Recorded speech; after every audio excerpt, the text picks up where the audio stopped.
आप देख रहे हैं FIR। अब बात करते हैं मध्य प्रदेश के उन नेताओं की जिन्होंने कई घोटाले किए, कभी बुजुर्गों की पेंशन के नाम पर तो कभी सिंहस्थ कुंभ के नाम पर उन्होंने सरकारी खजाने को खूब लूटा। इन सब नेताओं की पोल खोल रही है हमारी संवाददाता रुबीना खान शापू की एक खास रिपोर्ट।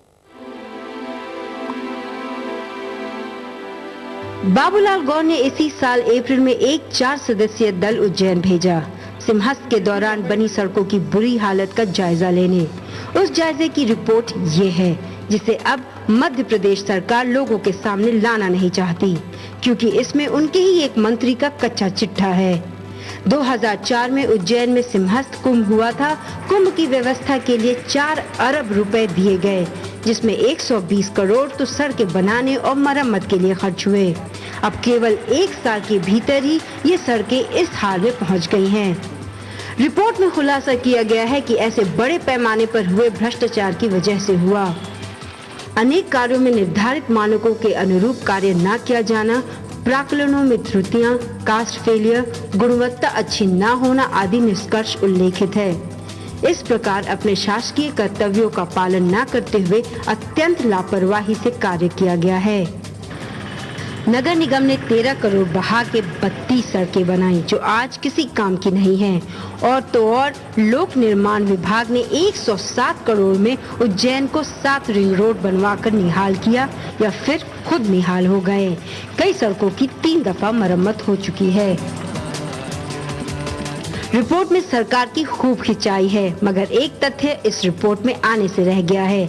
NDTV की तहकीकात में पता चला कि 7 रिंग रोड का ठेका इंदौर के ठेकेदारों को ही मिला। इंदौर के ठेकेदार OP गर्ग को मिला 2 ठेका। उज्जैन देवास रिंग रोड लागत 2 करोड़ 50 लाख, उज्जैन मक्सी रिंग रोड लागत 3 करोड़ 62 लाख। इंदौर के PD अग्रवाल ने भी 2 बाजी मारी। उज्जैन उन्हेल रोड लागत 2 करोड़ 23 लाख, उन्हेल खचरोद रिंग रोड लागत 4 करोड़ 76 लाख। ये थी कुछ मिसालें इंदौर प्रेम की। गौरतलब है कि PWD मिनिस्टर कैलाश विजयवर्गीय सिंहस्थ मेले में सभी निर्माणों के कर्ता धर्ता थे, और इंदौर के महापौर भी। अवंतिकापुरी पीठ से जुड़े स्वामी प्रतीक राम स्नेही इस भ्रष्टाचार से दुखी हैं। इस तीर्थ नगरी को जोड़ने वाली समस्त सड़कें प्रदेश से और अंतर प्रांतीय सड़कें वो सब खराब है। पूरा तंत्र ही भ्रष्ट है। क्या इन अंधे वाहनों को ये सड़कें दिखती है? 12 साल में एक दफा उज्जैन का सिंहस्थ मेला साधु संतों और आम लोगों के आध्यात्मिक सुख के लिए तो है ही, लेकिन किस तरह नेता और अफसर के लिए भी ये भौतिक आनंद का जरिया भी है। 21वीं सदी का पहला कुंभ मेला, शासन की माने तो सब कुछ अच्छा निपट गया। साध्वी के कमंडल में वाह वही आई तो कैलाश विजयवर्गीय को सफल सिंहस्थ कराने के लिए मिला हीरो नंबर 1 का खिताब। लेकिन 1 साल के बाद पोल खुलने लगी है। जब सड़क निर्माण में भारी घोटाले स्थानीय अखबार में सुर्खियां बनने लगी, तो उमा भारती ने इसकी तफ्तीश के लिए सितंबर 2004 में 3 सदस्यीय दल भेजा, मगर आज तक इस टीम की रिपोर्ट का खुलासा नहीं हुआ। दूसरी जांच अप्रैल 2005 में बाबूलाल गौर ने बिठाई। बहरहाल NDTV को कुछ ऐसे फर्जी बिल हाथ लगे जो चौंकाने वाले हैं। एक निजी कंपनी अंकित एंटरप्राइजेज, जिसका कोई अता पता नहीं है, उसने उज्जैन नगर निगम को सिंहस्थ के दौरान कीटनाशक दवाई के नाम पर 8 लाख का चूना लगा दिया। जब ये मामला उठा तो ठेकेदार ने पैसे लौटा दिए। मिली भगत का हाल ये है कि इस फर्जीवाले के खिलाफ कोई मामला ही दर्ज नहीं कराया गया। कुछ और नमूने देखिए। 500 रुपए के हिसाब से 1500 कचरे के डब्बे खरीदे गए। ये डब्बे बाजार में 300 से ज्यादा के कतई नहीं हैं, मगर खबर तो ये है कि ये डब्बे भी अब कहीं दिखते नहीं। अब स्क्रू ड्राइवर ही खरीदे गए तो 65 रुपए की दर से, मगर निगम के अधिकारियों के लिए ये कोई बड़ी बात नहीं है। देखिए, इस तरह की कोई घटना नहीं आई है कि बहुत ज़्यादा घोटाले हुए। लगभग 2-3 दिन में हमारा भौतिक सत्यापन हो जाएगा, उसके बाद वास्तविक स्थिति सामने आ जाएगी। घोटाले का ये सिलसिला और लंबा है। उज्जैन से चलिए इंदौर, यहाँ बेसहारा और लाचार बुजुर्गों को मिलने वाला 150 रुपए मासिक का सुरक्षा पेंशन खाते हुए भी भ्रष्टाचारियों को शर्म नहीं आई। 33 करोड़ के इस घोटाले में भी शक का घेरा कैलाश विजयवर्गीय के इर्द गिर्द ही खास रहा है। भूरी बाई भुट्टे बेचकर बुढ़ापा काट रही हैं। 8 महीने से इन्हें पेंशन की रकम नहीं मिली है।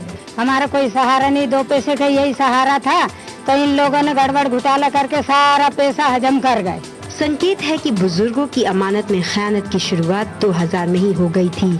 काफी हंगामे के बाद इसी साल अप्रैल में बाबूलाल गौर ने इंदौर कमिश्नर की अगुवाई में 5 सदस्यों का जांच दल गठित किया। इसकी रिपोर्ट भी तैयार है, लेकिन सरकार को तो जैसे सांप सूंघ गया है। बहरहाल इस रिपोर्ट की एक कॉपी एनडीटीवी को मिल गई है। रिपोर्ट में दर्ज है कि कैसे तत्कालीन महापौर यानी कैलाश विजयवर्गीय ने महापौर बनते ही कैसे अपने लोगों को फायदा पहुंचाने के लिए नियम ही उलट दिए। 2000 में उनका फरमान आया कि बैंकों और पोस्ट ऑफिस के बजाय सहकारी संस्थाओं के जरिए पेंशन बांटी जाए। अब ये संयोग भी देखिए कि कैलाश विजयवर्गीय के दाहिने हाथ बीजेपी नेता रमेश मंडोला की संस्था नंदा नगर कोऑपरेटिव सोसाइटी ने अकेले करीब 50% पेंशन बांटे। बात इतनी ही नहीं है, जिन 56,000 के करीब बुजुर्गों को पेंशन देने की बात कही जा रही है, उनमें 40,000 का कोई रिकॉर्ड ही नहीं है। इसके अलावा पेंशन पाने वाले 16,000 नाम पते फर्जी पाए गए।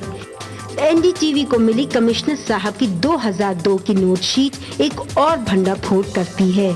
इसमें वक्त से पहले ही संबंधित दस्तावेजों को नष्ट करने का हवाला है, जबकि कानूनन कोई भी कागजात 12 साल से पहले नष्ट नहीं किए जा सकते। इतने बड़े घोटालों की आंच के सीधे सामने पड़ गए मंत्री जी को गाने का बहुत शौक है। वो अभी भी किसी और सुरताल में हैं।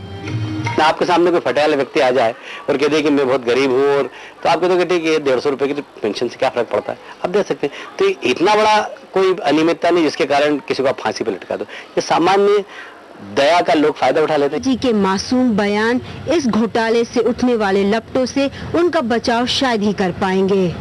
उज्जैन से सचिन गोयल और इंदौर से हेमंत शर्मा के साथ रुबीना खान शाहपुर, एनडीटीवी इंडिया के लिए।